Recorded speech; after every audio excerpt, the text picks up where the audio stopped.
What's up guys, this is iTweaks here, and today I'm going to be showing you a tweak called Tage. Now, this tweak is a Zephyr-like tweak that's going to allow you to do a lot of things with only gestures. So it's basically going to make you not use your home button as much. So you can see right here, if I go ahead and swipe up from the bottom, and you can see I'm swiping up right around the Safari icon, so that second icon. You can see that that's going to open up the control center right there.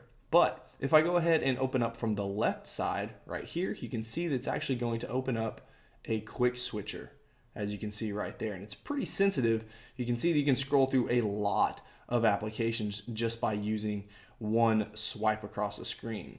Now, if we go inside of an application, since I accidentally just went into one, you can see that if we swipe up from the middle, it's actually going to close out of the application and go directly to the lock screen. Now, if we pull up from the middle, right where the home button is, right in the middle, you can see that it's going to open up the app switcher, which is actually really cool.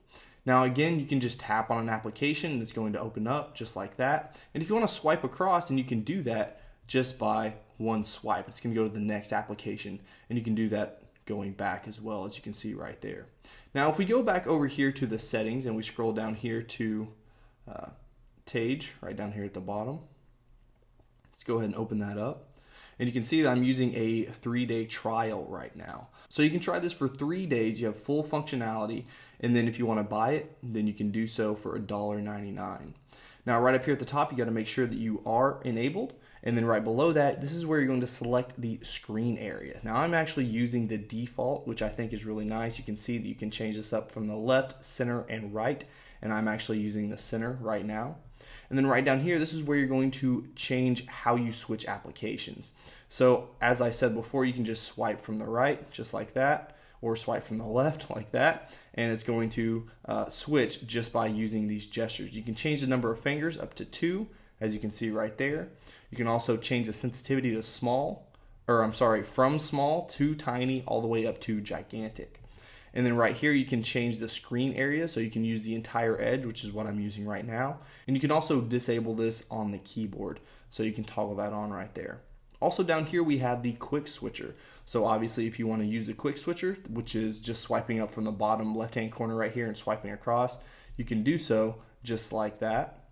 And you can see the screen area right here. If we tap on this, it's going to allow us to use the left or right-hand corner. So we can either change that to just the left corner or just the right corner, or use them both. As you can see right here, we can do both, as the settings say right there.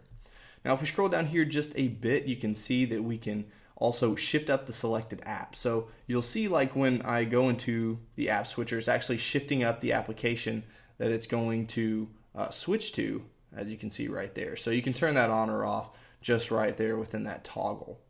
So let's go back here. And then you can change the scrolling speed, which is actually set at slow right now. And this actually goes pretty quick. So if you put it on fast, and you're going to see that's actually going to go really quick.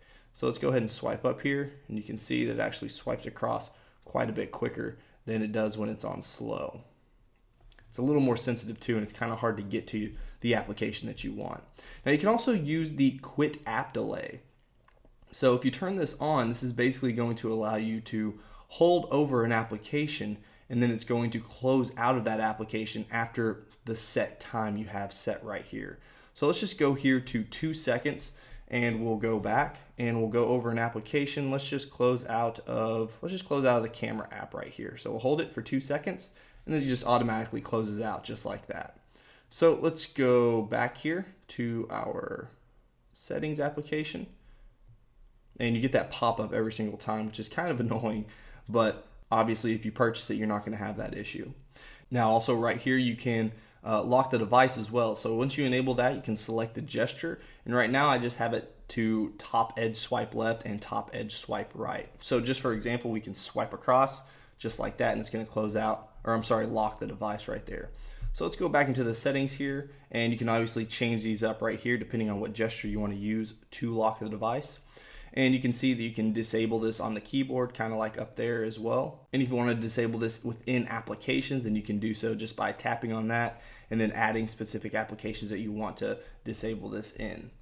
Again, scrolling down here, we also have page swipe down action menu. So basically when you're in the application switcher or the app switcher and you swipe down on an app or an app card, it's going to show a menu. And you can set this up to do specific actions, or you can have it show the entire menu as you can see right here. So let's go back. That's what it does on the home page, and this is what it's going to do on the app page. So let's go ahead and give this a shot. So we'll swipe this up and we'll open up the app switcher. So now if we go over to the home screen and we swipe down, you can see you're going to get a menu to power off, reboot, safe mode, respring, lock, quit all apps, or quit background apps. We're just going to tap cancel right here, and then we're going to swipe down on an application itself. And you can see that you can quit all apps, you can quit background apps, or you can just quit other apps. So a really cool feature that's nice to have, especially when you have a jailbroken device, because I mean you're always at some point going to need to either reboot, go into safe mode, respring your device. You know, it's just a handy thing to have within a tweak. So going back here, we also have kill background options where you can toggle on to kill the background playing app. If you want to do that, basically this means if you're playing some music and you have this toggled on, then it's going to close out of that application. Otherwise, it's not going to close out of that application and it's going to continue to play music. And you can also whitelist applications if you want to kill all background running apps except for some specific apps. So that's everything that Tage does. I highly recommend checking this out. Again, you get a 3-day free trial with this tweak, so it's definitely worth checking out to see if it's worth purchasing for $1.99. Alright guys, if you enjoyed this video, please hit that like button. If you want to see more of my videos, then go ahead and subscribe. Alright guys, till next time. Peace.